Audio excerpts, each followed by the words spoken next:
Plymouth is filled with rich Pilgrim history, as we in the area all know.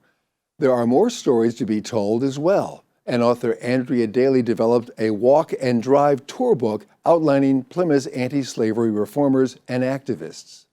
It's a fascinating story of Abby Morton Diaz, who organized schoolgirls to become fundraisers for the cause.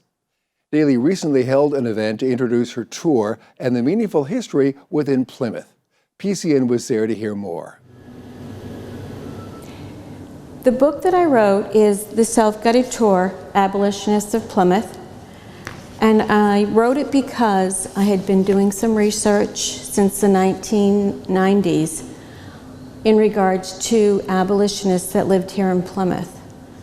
I first got just an understanding that there was abolitionists, so that made my mind curious as to, who were they and where did they live and just what happened here in Plymouth at that time.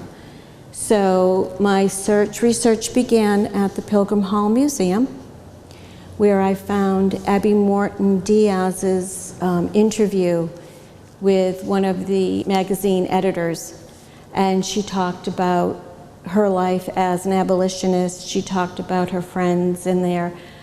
So that helped me get started. And from there, I did further research. I read a lot of books and learned about what abolitionists were here, who visited, read more about them, and brought their stories together for my walking tour. Now, I created a walking tour because there are a lot of homes that are still around of the abolitionists.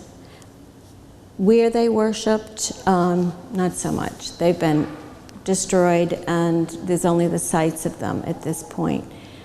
But it's still the history of Plymouth, and I'm trying to bring that together to let people of this generation know that it actually happened is what was important to me. Because I was born and raised here and never heard the stories of abolitionists here in Plymouth. So being a parent as well of 2 children, they were part of this process as well, because I would bring them to the library and do research and, first bring them to the children's portion and have them get their books while I would be on the archives of the Old Colony Memorial looking up ads and different things about the abolitionists. It's difficult to talk about everything that I have researched, and that's something that